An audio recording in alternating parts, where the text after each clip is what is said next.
This is Jared with the Heel to the Face podcast. And Brandon, you know, some voices a couple months ago might have been silenced and maybe even ignored, but some things are just becoming more apparent as time comes on. And those voices that may have been silenced before should be heard louder than ever.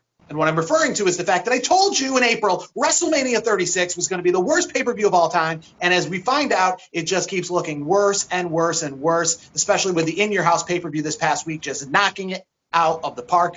We will talk that, Brandon, and we will talk so much more, including the next no-crowd pay-per-view this Sunday, Backlash, as the Heel to the Face podcast starts right now. So silence your cell phones, hold your applause, and tune into the truth. Oh, you didn't know? Your ass better call somebody. Getting beat up by 9 guys at Syracuse, to me, there's not a whole lot of shame in. From the 315 to the world, this is the Heel to Face podcast. The cream of the crop! Wow, man, freaked out! Follow the show on Twitter and Instagram at Heel to the Face. I said, are you ready? From Armory Square in downtown Syracuse, New York, let's send it now to Brandon and Jared. Bad luck to be my middle name. They might as well tag me up with my buddies from Syracuse. So the Heel to the Face podcast is on the air. You can find us on Spotify, YouTube, iTunes, and everywhere you find podcasts. Visually, again, we are on YouTube and coming to you once again via Twitch. I am K-Rock Jared on social media. Joined as always with Brandon, the Icebreaker Clements. He's on social media at Icebreaker21. A lot to talk to coming off the NXT pay-per-view, going into the WWE Backlash pay-per-view, and so much more. And we'll start with coming off of the NXT In Your House pay-per-view. And as I alluded to kick off this show, I told you months ago that WrestleMania was awful. And it had nothing to do with just the fact that there was no crowd. It was missing a lot more than that. And In Your House TakeOver this past week, essentially with no crowd, even though there was the NXT superstars banging on the glass, but under the traditional guise of no crowd, showed exactly what a WWE pay-per-view, I guess, could look like with all the circumstances that we are under. They knocked it right out of the park with the nostalgia, with the set, and obviously the matches themselves. All right, I'm gonna pump the brakes here just a little bit. The nostalgia part was great. The whole look of the Performance Center for the pay-per-view was nice. I will give you that. Full Sail. That's another thing I want to mention. It was Full Sail University, which I don't understand why WWE isn't running Full Sail University, because it looks a lot better than the Performance Center. I didn't even notice. I just looked at the set. I wasn't even paying attention to what the venue was. I'll be honest with you. The matches themselves, I don't think they were that great. I thought it was an overall okay pay-per-view. I don't think it was really that great. There were some decent matches, but there were some matches that I was kind of like, it could have been better. And one match I will tell you that I didn't really care for. I mean, I know we had the cinematic effect with Adam Cole and Velveteen Dream. I didn't think that match was very good. I don't know. I just didn't get after the match I was like, I'm kind of let down by it. So that was one of the big things. See, you kind of just proved my point a little bit better, because that's what WrestleMania is all about. The matches themselves, I'll give you that, aren't always the greatest. We don't remember it so much for the most technical matches. We remember it for everything else, for the set design, for the cinematic nature, for how big of it felt. For example, when Drew McIntyre won the world title, he didn't get half as much of a good celebration that Io Shirai got after she won the women's title to main event. Where was that to end WrestleMania? If you want to have no crowd, you got to pump up the other stuff. That's the thing. You move out with the crowd, you got to amp up the other stuff. And that's what TakeOver did this past week. They said, we got no crowd, but we can still have a cool set. We can still have a band kick things off. I'm just saying from the presentation perspective. Yeah, I agree. It's more like WrestleMania than WrestleMania felt like WrestleMania. Yeah, I agree with you on that aspect of it. The presentation was good. The live concert to start the show, that was cool. The set itself was cool. The matches, though, I'm a match guy. I want to see some good matches. There were some. I really liked Cross and Ciampa. I liked Io Shirai winning the title at the end, and also main eventing the night. That was fantastic. So those two matches really stuck out to me. The rest of the show was okay. I mean, I didn't think. The Cole Dream was just really a big disappointment to me. I just didn't enjoy it. Some of the other matches, the North American title match was okay. I was okay with Balor. Balor always has a decent match. And, Damian Priest was good. But overall, I wasn't that impressed with it. It was to me it was an okay show. I still think AEW is just knocking it out of the park right now. Yes, I will say out of all the pandemic-style pay-per-views we've had, I would probably put it in second place, still behind AEW's Double or Nothing. That's still the number one pay-per-view that had the mix of the set, the atmosphere, and the matches. That had all three. And NXT TakeOver to me had 2 out of 3. But to me, WrestleMania had the matches were okay, but I think the big problem with WrestleMania, going back to it, is the fact that it was so long. And now that we're getting back into these 2.5-hour pay-per-views, it shows just, again, what can be done. You know, the 5-hour pay-per-views are good when you paid $1,000 for a ticket. You want to get your money's worth. But if you're not paying any money to watch it, and there's a good Ric Flair documentary on afterwards, then you get your money's worth by just watching a 2-hour and 15-minute pay-per-view and maybe a good post-pay-per-view show like we got with the Ric Flair 24 following on the network. And, you know, that's why I thought this pay-per-view was pretty good. And if it just makes WrestleMania look worse and worse as time goes on, because WrestleMania, unfortunately, as I've said many times, is going to look back on the fact that it happened 2 weeks after the pandemic started, so they had no time to prepare. And if they would have only just pushed it into June, and even with June, remember, we talked about how the fact that WrestleMania was going to be pushed to June 7th originally, or they were talking about moving it to Madison Square Garden. It would have still had to be in front of no crowd because, as we know, it's currently June the 10th, and we're pretty much in the same boat we were back in April.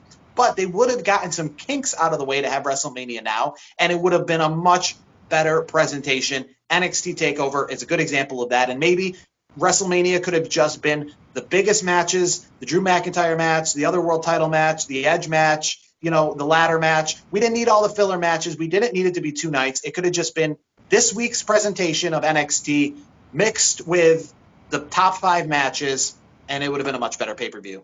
I'll say this. The NXT TakeOver in your house was done. I will agree with you. It was a much better show than WrestleMania was. I absolutely 100% agree. WrestleMania was...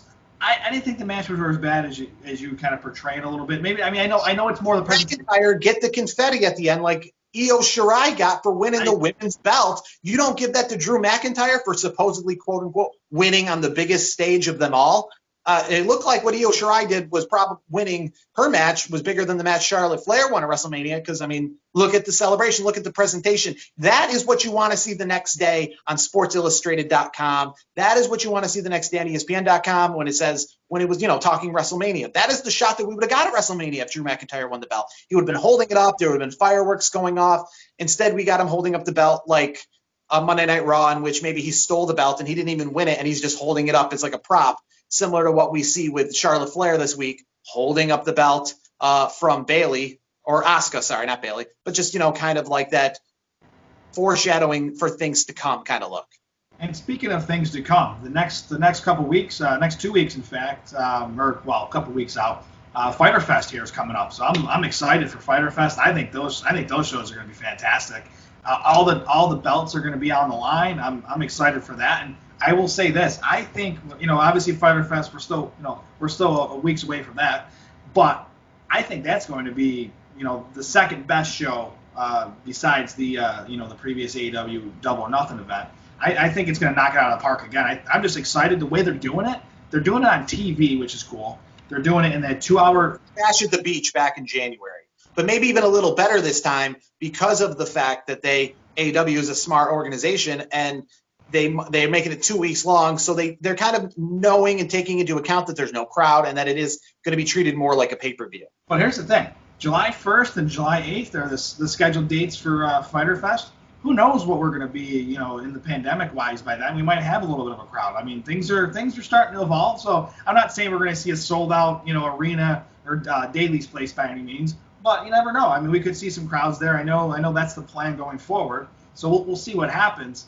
I like the way that the presentation of it. You're going to have two hours on July 1st, 2 hours on July 8th, and it's a free pay-per-view for folks out there. I mean, I know most people don't, you know, really worry about the free paper, you know, the pay-per-view anymore, but it's still cool the way they're doing it, where they're putting it on TV, and TNT is going to get a good, get some good ratings that night. I think it's going to knock NXT out of the water those 2 weeks for sure. And another thing. Another thing. We were supposed to maybe be in Rochester on one of those nights in July, but looks like it got moved back a little bit. What's the exact date? I know we were talking about it. When's the next? When's Rochester AEW? We're moving now to November 11th. So if we're not back to live crowds, I'm assuming if it was to get postponed at that time, that there would be just a cancellation. But hopefully, not just for Rochester, but for the world in general, I'm hoping to have attended something live in the world of sports by November 11th. So by the time that comes around, I really hope that show's happening, because if it's not, then it looks like we're in an even bigger situation than we were to start. So hopefully November 11th, something's back to normal. I mean, I see we're getting there right now, pretty close to that, or we're moving in that direction here, at least in New York State. So November 11th, AEW. Will that be the first time AEW is back in front of a live crowd? I actually sure hope not. I hope there's actually a lot of shows in front of a live crowd before that. I agree. Yeah, I'm hoping that's the case. I know like college football they're talking about, and like I think it's in Texas. I think it's up to 50% capacity is what they're talking about at this point, and they're talking about that now. And we're in the first part of June. We're in the first third of June. So I would damn sure hope by November that we're in good shape. So my fingers are crossed. And speaking of another event, very close to home, we got 2CW coming in. They just announced it at the end of the year in December. What are you excited or what? 20th, it's about 5 years in the making. I went to the last show, and it's kind of, in the same topic as AEW, because AEW is a company that's kind of formed from some of these indie guys who made a name for themselves in front of the indie fans who kind of needed a wrestling company to rely on. And 2CW was all about that. 2CW had, in its last main event, it had AJ Styles, Young Bucks, and Kenny Omega, to name a few of their last main event in a six-man tag. But that is an example of one of the greatest independent companies. They won many awards for their time as being an independent company. They were actually owed us a reunion show a little bit a while ago, because they had some sort of agreement that if Syracuse University made it so far in the NCAA tournament, I think it was 2016, that they were going to put on a reunion show. And you're the SU basketball fan, so I believe you know that I think they made the Final Four that year. Yes. So they did owe us a reunion show, because I think it was if they made it out of the first round, they were going to give us a show, in which they did. So they ended up not being able to put it on due to health reasons. I actually heard some rumors that the lead guy in 2CW, Josh Jennerat, he's the one who's run it from the beginning. He's known as I forgot his name. He wrestled, but for the most part, he was a behind-the-scenes guy. But he's very familiar with many of the guys in back of AEW. Heard some rumblings and rumors he might have had a chance in his career to work with AEW. But I know that he's good friends with Brody Lee. He's definitely good friends with Spike Dudley. I mean, Spike Dudley is the first confirmed name that will be at that show.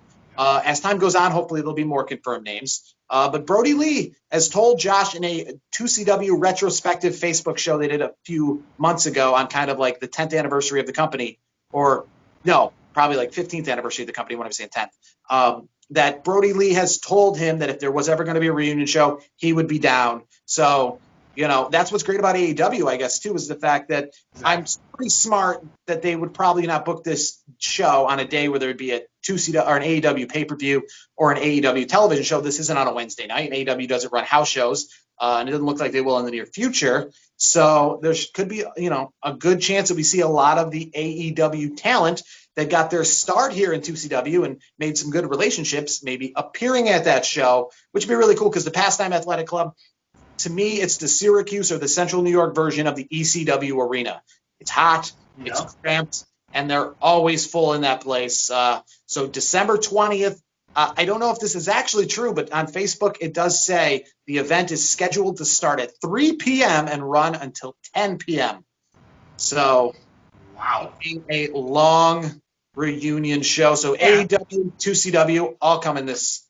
It will be a hot ticket, too, because I've already talked to a few fellow wrestling fans in the community, and they're all excited already. I mean, the news just came out, literally like within the last couple of days, and I've already gotten people to talk. I've already talked to a few people, and they're excited. So I think it's going to be a hot ticket. I think the place will be pretty jam packed. I think by that point in December, I think the pandemic will hopefully not be around, so we can be elbow to elbow and just enjoy some good wrestling.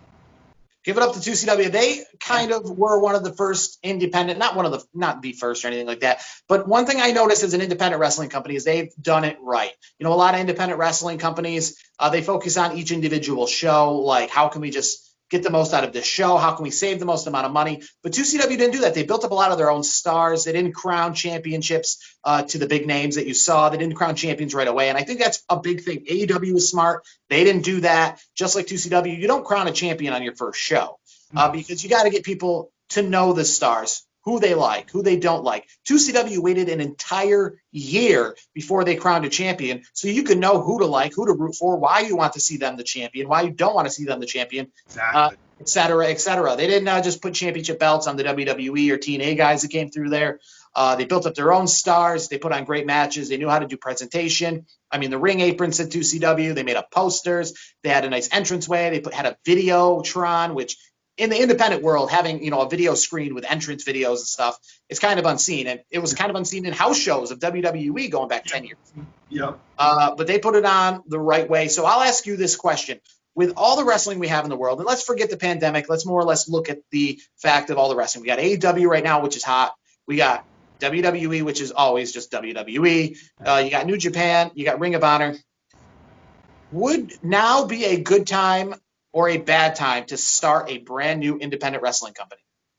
I think it'd be the perfect time, honestly, because we're kind of in a standstill, and for folks that are just kind of sitting at home trying to figure out what their next move is, it gives you time to think and really build an idea, and hopefully you have a nice group of people to build a brand or build a product. I think it's perfect. And then once the pandemic really subsides, then you can hit the ground running with your ideas and hopefully, have a really great brand. I think it could be a good time if you take into account the fact that Ring of Honor, AEW, Impact Wrestling, they're very, let's just say, good with their talent, being able to work other shows. So the fact that you have a lot of talent that is now, because they're on television, for example, because AEW is so big, a lot of that talent, which might not have been seen before, might have been just for the New Japan fans or something, is getting a lot more press and a lot more visualization to the American wrestling fan. So then, obviously, Kenny Omega's would be tough to get. Cody Rhodes would be expensive, John Moxley. But let's just look at the lower. Let's look at the Sunny Kisses. Let's look at the Butcher and the Blade. Let's look at those guys. Those guys made a big name for themselves on independent, but unfortunately, they were always just looked at independent guys when you went to a show. Now you can actually hype them up, not as independent guys if you brought them into your company, because they've been on television. They've made that name for themselves. You could put them on the poster as advertising. Never before would the Butcher and the Blade essentially be put on a poster to kind of sell that independent company, because they would be the regular roster. You'd put the main star. You'd put the Spike Dudley plus our guys. You'd put the Abyss plus our guys. Samoa Joe plus our guys. But now that there's so many guys getting television time, it would be good in the way to have an independent wrestling company like that. But if these guys did sign exclusive contracts, meaning AEW guys stayed there, Ring of Honor guys stayed there, Impact Wrestling guys stayed there, it might be tough to have an independent wrestling company, because a lot of guys in the indies are being swallowed up because there's so many good companies out there. Like AEW, look at all those guys. Without AEW, those guys are just a world of free agents. Yeah, and they're all over the world. They're just on different Northeast Wrestling, and then bring in 2CW, and they'd be in for a 2CW show because they're probably not booked. Maybe they're wide open. They're not on TV. So let me ask you this: is there anybody, whether it's AEW, Ring of Honor, New Japan, is there any wrestler that you'd like to see at 2CW that's doable, that you think maybe is not as expensive as Moxley? Is there anybody that you're like, I think we got a good chance of getting this person? Is there anybody in mind? We talked about Brody Lee. That seems like a pretty safe bet. But I would say, the Butcher and the Blade. They have a great relationship with the 2CW. What about Best people. I could see the Young Bucks. The Young Bucks, they made their name going all over the indie scene. They made their name. They wrestled a few shows in 2CW. I could see those guys. The people like Marty Scurll and Nick Aldis, they didn't really have, to my knowledge, any time in 2CW. So I'm not sure what their relationships are. Most of the relationships for 2CW are with the guys that are currently in AEW. Yeah. Cherry Bomb, she's who's Dusty Rhodes' partner again? I know what are they? The Natural Disasters? Yeah, QT. Yeah, QT. So his valet, she's had a lot of time in 2CW as well in the women's division. I would say that their best bet is, if you were to look at a company and say, which company do you think we can bring the most talent in from? I would probably say AEW would be the one. And here's the thing too, and I mentioned best friends. If I'm not mistaken, it doesn't. I think Trent lives in upstate New York, doesn't he? I thought I read that somewhere. I mean, it could possibly be. I mean, this was the height of, independent wrestling for so long, with Rochester and Buffalo both having big companies. I mean, Rochester still does have UPW wrestling, and there's NWA upstate and all this other stuff. I think UPW might be part of upstate professional wrestling. But yeah, I mean, this was a hotbed, obviously, being so close to New York City, being so close to Toronto, bringing down a lot of the Toronto talent. It'd be cool to see maybe if some guys get cut from WWE between now and then, because there's a lot of WWE guys that made their way through here. Maybe if Sami Zayn is still out there on the chopping block, maybe, or out without voluntary. Obviously, if he's under a WWE contract, they're not going to let him perform. But for some reason, if he finds himself out of WWE work, he's a name. Kevin Owens would be a name. Unfortunately, I think he's not going anywhere for a long time. He's pretty secure. I'll tell you a recent name, Gallows and Anderson. Yeah. I think that's doable. I think those guys. I mean, they obviously they're in that 90-day non-compete at this point, which that ends in July, if I'm not mistaken. So I mean, they'll be available if they're not going to be if they're available at that point. Hopefully, we can maybe see them here in 2CW. That'd be kind of cool. Colin Delaney, I think you'll see him on the card. I think that would be I think that shouldn't be. I mean, I'm not speaking on behalf of the company, but it seems like it shouldn't be too hard to get. That's all I'm saying. Yeah, I don't speak for them saying what's hard and what's not hard to get, because I don't want to talk about their job just like I don't want to talk about mine. But moving on from independent wrestling, this past Sunday, out of the world of wrestling but into the world of sports and entertainment, was the 30 for 30 for Bruce Lee. Now, I watched it. If you're watching us on YouTube, you can see Brandon Clements wearing his Bruce Lee shirt. Rockin' Bruce Lee, baby. I was super interested in this Bruce Lee. I talked about it on ESPN Radio when I was brought on as a guest a few weeks ago. And Bruce Lee kind of puts into the same category as Andre the Giant. He's got a lot of mystery to him. There's so many questions because of the fact that he died young. And I know, a lot of people, it stinks that some people die young, but the positive for them to die young, especially in a time before social media or in a time before there's all this stuff, is there's a lot of mystery.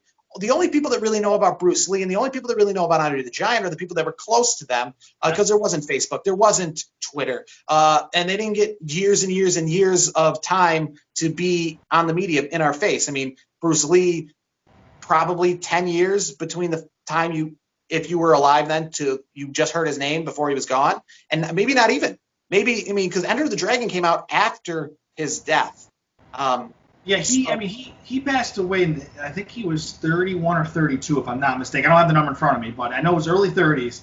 He was a child star in the Chinese cinema. His family was in the business, so he was around it. He developed his character there as a young child, and then he actually didn't want to be in movies or anything. He wanted to have like dojos, so to speak. He wanted to be able to train people, and then he was, and in one of his training sessions, somebody in the audience or somebody that he was like training with brought it up to a producer, and then he got into the movies, and there we were. And unfortunately, there's a lot of mystique with Bruce Lee. Now, as I don't know if you know, but a lot of people that know me, I'm a big Chuck Norris guy, so it was cool to see some Chuck Norris in there a little bit. And the thing that I went back and I read a little bit more about the Bruce Lee and Chuck Norris thing. Chuck Norris had an interview back in the day about what kind of could have caused Bruce's passing. It was he took the medicine. It was like equivalent to an aspirin. That was like the last thing he took before Bruce passed. But I guess I'm not trying to start the rumor mill, but Chuck said he was taking, I think, maybe cortisone, because he had I think he had some issues with his disc or something. You'd have to go up and read it, but it was interesting that there could have been more to the story that we didn't really hear in 30 for 30. Overall, I thought it was a really good show. I was on the edge of my seat the entire time, because I'm a huge fan of Bruce Lee. I mean, he brought martial arts really into the movies. I don't think you don't get a Jackie Chan, you don't get a Jet Li, you don't get some of these names without Bruce Lee. And Bruce Lee, and the reason he appeals and the reason he's worth talking about on the show, even though he's a movie star, is because he is a wrestler in the sense of he's sports entertainment. Wrestling is sports entertainment. He's an example of sports entertainment because he is in these movies not because of his great acting skills, not because he's good at reading dialogue, but because of his athletic ability. He does his own stunts. And it really centers around his athletic ability, which is what WWE does. WWE provides these stories, these feuds, these rivalries, where the culmination is an athletic event. It is something that takes two athletes, essentially, to then dissolve. And that's what Bruce Lee did. His movies were all revolved around what he could do with his body, what he could do with his hands, what he could do with Kung Fu, how he could take a movie and he could make that happen. And I would even argue to say that Bruce Lee might have been, I mean, I think at the time, money-wise, they said, based off the money that he brought in box office-wise in China and box office-wise in America, he might have been, at that time, the biggest sports entertainer in history. And I might say he might have been the biggest sports entertainer until, even after his passing, until about Hulk Hogan. Yeah, I wouldn't put it past anybody on that either. I mean, he still has that appeal even to this day. He passed away, 15, 16 years before I was even born. And, growing up all these years later, I went back and watched the stuff because I heard it from, older family members that grew up during the time when Bruce Lee was around and those movies were out. So, it's like Bruce Lee, he's not going to be forgotten. I mean, obviously with the 30 for 30, the new kids, like the kids that are, in high school and, and younger, even younger, that watch this, you got fans for life now. They're going to go back on YouTube and they're going to watch Bruce Lee. So, his appeal, box office or not, he's going to have the appeal for a long time. I think even more so. I know you mentioned Hulk Hogan. Hulk Hogan back in the 80s for sure. But, he's going to have a longer lasting impact, and people are just going to know about him more than, I would say, Hulk Hogan. I don't think anyone really talks about Hulk Hogan that much these days, do they? Well, I'm not saying these. Yeah, Hulk Hogan's still a household name. Yes, he's a household name, but he's not great for his time. Talk about I want to say Ric Flair came in the middle of that time, and even Andre the Giant came in the middle of that time. But I think the amount of money Bruce Lee brought in as a sports entertainer, meaning the money his movies made in, I don't think that kind of money was then made again until Hulk Hogan came into wrestling. Sure. Ric Flair and Andre the Giant, they're respected inside their industries, but the amount of money that was made to the Bruce Lee scale wasn't brought into wrestling until Hulk Hogan.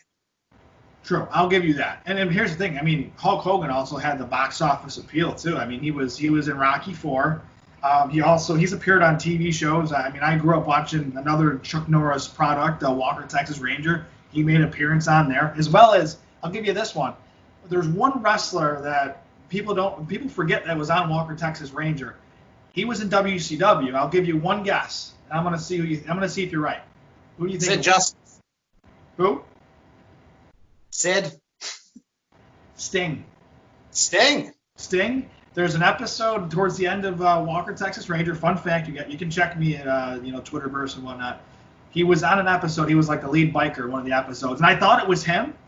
And then in the credits, you can see you can see his name. You see Sting. You're like, I thought that was him. So this is a fun fact, not to get on a tangent, but overall, Hulk Hogan, I don't think has that luster like he used to. Obviously, he doesn't. No one really talks about him. Obviously, everything going on in the world. AEW's trying to use his name. Here's the thing. To bring in controversy. The whole Tony Khan and Linda Hogan thing. That's the only thing you're hearing about Hogan is negative stuff at this point. That's the thing. As time goes on, Hulk Hogan, I guess, doesn't have the luxury. And again, I don't mean to speak ill of this way, but there's a lot of people who probably for their legacy's sake might have lived too long. Hulk Hogan's a good example of that. If Hulk Hogan, let's say, would have passed away in 1995, could you imagine the mystique that he would have? He lived. I've heard this saying before: the longer you live, you just live to become the public enemy, or there's some slogan that's similar to that. Bill Cosby's obviously an example of that.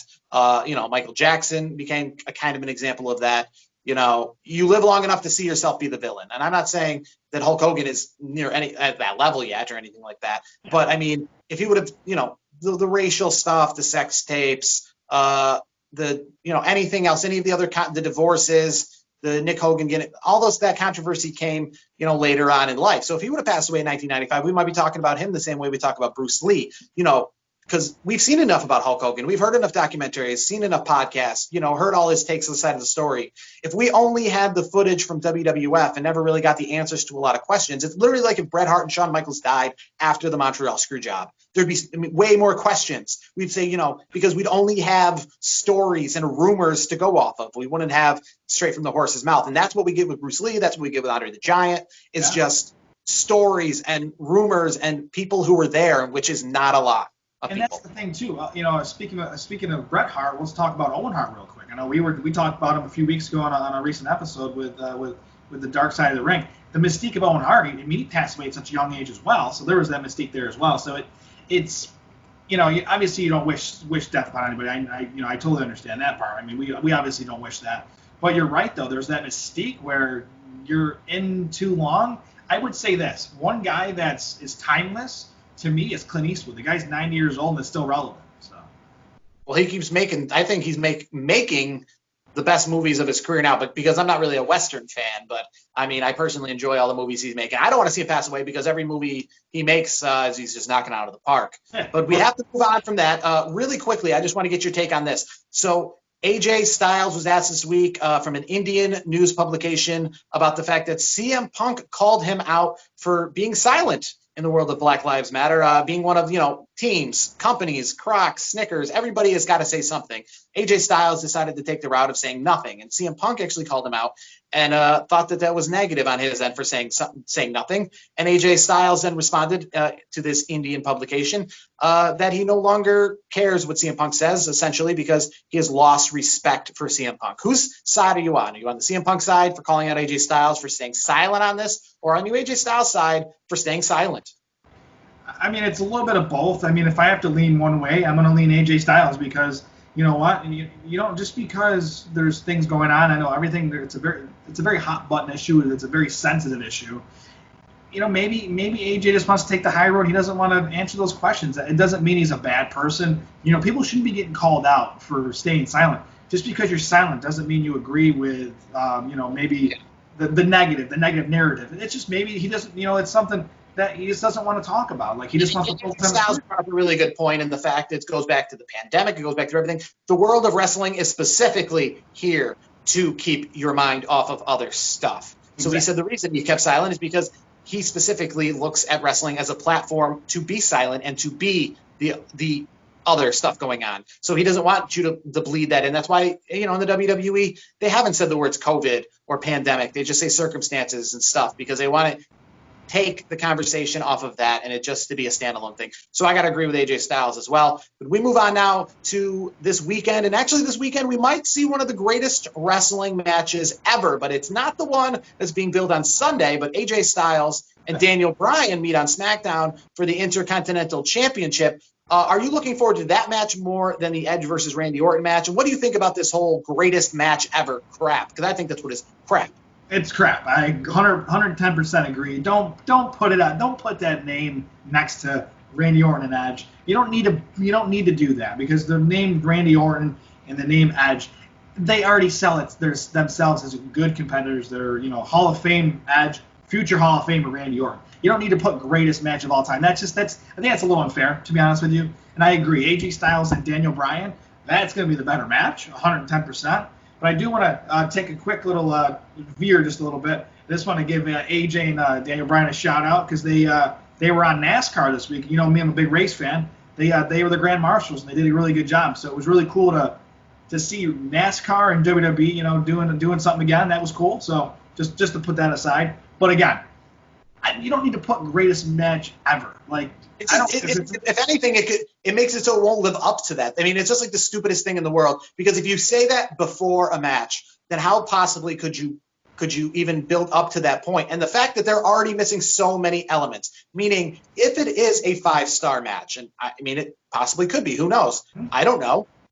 They already know because they already taped it. But it is a 5-star match. It still won't be the greatest match ever because there's other 5-star matches that weren't pre-taped and that weren't in front of no crowd. So if you were to say, yeah, if they put on the best match ever between Randy Orton and Edge, it still might not be, it's the best that they can do, but it still might not be the best match ever, because even if a game ends on a half-court buzzer beater and it was an amazing game, it still won't be the best game ever, because there's probably a similar game to that, but it was in the championship of, there's probably a game that ended, in dramatic ways. But unfortunately, it also ended that same way at a Super Bowl. So that would obviously be the better one because it had the circumstance and the match.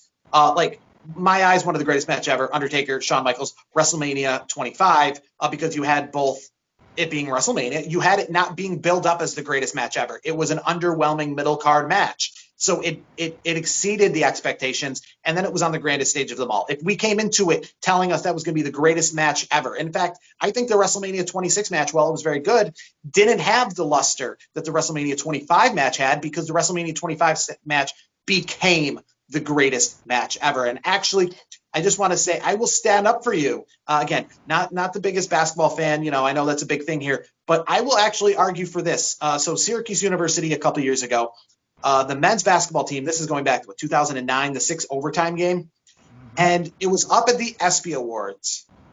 Whether you think that's a real award show or not, or just some sort of publicity, that's another thing. But it was up at the ESPY Awards for Game of the Year. Now, it lost to what was the Super Bowl that year between the Arizona Cardinals and the Pittsburgh Steelers. But I think that was the Game of the Year. And the reason I think that was Game of the Year, because the fact that it was on that list made it the Game of the Year. Because they wouldn't have put it on that list. They wouldn't have put a conference tournament quarterfinal game on a list unless it had some extenuating circumstances, meaning the Pittsburgh Steelers versus Arizona Cardinals match would not have won Game of the Year if it wasn't the Super Bowl. It might even won Game of the Weekend if it wasn't the Super Bowl. The fact that SU game that went to 6 overtimes got itself on that list is it because when that game started, it was just a regular game, and it brought itself to Game of the Year status. The other stuff was on the list because it happened to be the Super Bowl or the Final Four, but that put itself on the list. Meaning if I'm a 13-year-old who finds myself on the list for being a Harvard scholarship and I'm only 13 years old, then that probably proves that I should be the one to get it, because there must have been some extenuating. I must be exceptionally intelligent to even be in the consideration. There must be some extenuating circumstances. LeBron James must be very good if in high school we're putting his games on television. You know what I mean? It wasn't just that he was a random number one. Every year there's a number one pick in a draft. Every draft has a number one pick. Someone's got to be it. But the fact that, we were talking about him prior to that. So that's what I think about this best match of the year. If this match happened and was a 5-star match, that would be awesome. But telling us the greatest match ever doesn't help it. It gives me that feel of like when they did the greatest Royal Rumble at the Crown Jewel. I think it was the greatest. What was it? It just was a take off the fact that it was the biggest Royal Rumble. Maybe they could have. Yeah, that definitely wasn't the greatest Royal Rumble. No, it wasn't that good. And that's the thing. I mean, Backlash. I'll be watching, but it's not like I'm not excited for it. I mean, I think the Randy Orton and Edge match, I'm hopeful that it's going to be decent, but I'm gonna temper my expectations, I guess. Do you see? Let's just talk about the championship matches real quick. You got the 2 champions, Braun Strowman and Drew McIntyre. I think of that for a second, defending their championship belts. Do you see either of them losing their belts? No, I don't see anything happening. I'll tell you this right now. Drew McIntyre is not losing the belt for a while. And why the hell would you give it the title to Miz and Morrison? No. To me that'd just be dumb. I don't think they would do that. I'm looking at the card right now. It's not really that great of a card. It really isn't. I'm just looking at it. It's very underwhelming. How excited are you for Jeff Hardy and Sheamus? I'm not really that excited. I'm kind of curious. The fact that this upcoming week on SmackDown, not to spoil it for anybody, but I've heard rumors of the fact that there is going to be a drug test and Jeff Hardy throwing pee on Sheamus, I guess. And that whole storyline, I guess, continuing between Sheamus and Jeff Hardy having those drug problems from the past, and the real life storyline bleeding into SmackDown. So I got some interest in that match. But one thing I guess I would say quickly about the Edge and Randy Orton match being the greatest match ever is the one thing that's really working against it is that for some reason it was really, really good. I still, no matter whatever circumstances we'd be under, could never say that's the greatest match ever, because I would be under the circumstance, because it's not a live match to begin with, that it was edited. meaning all these other matches that took place in front of my eyes live and in front of a live audience, right before your eyes, still must be better matches, because the fact that this has the benefit to be edited and cut shows you that if it's an amazing match, that maybe things were edited and cut to make it that way. So that kind of puts it in an unfair category. Let me add one thing to that too. There's another ingredient to a 5-star match in my book. It's hard with the pandemic going on, but when you have these true 5-star matches, you got to have the crowd there, because you know what? If the crowd's buying in and every near fall happens and the crowd's like invested, it's a great match. So like you're not really going to have that. So to me, it can't. I mean, it could be a 5-star match in some aspects, but it won't be. I don't think it'll ever be the greatest match of all time, because you don't have all the ingredients.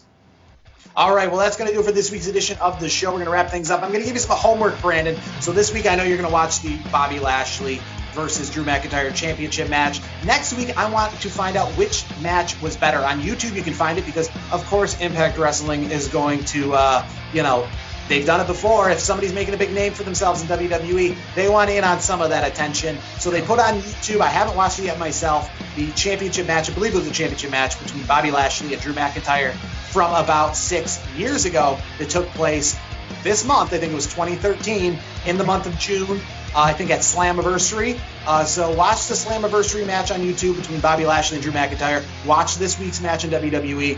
And we'll see which version of Drew McIntyre and Bobby Lashley better. Maybe Drew McIntyre better now, Bobby Lashley better then. We'll have to compare it next week. But for now, that's Brandon the Icebreaker Clements. He's on Twitter at Icebreaker21.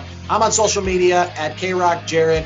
Enjoy Backlash this Sunday, and we will talk to you next week.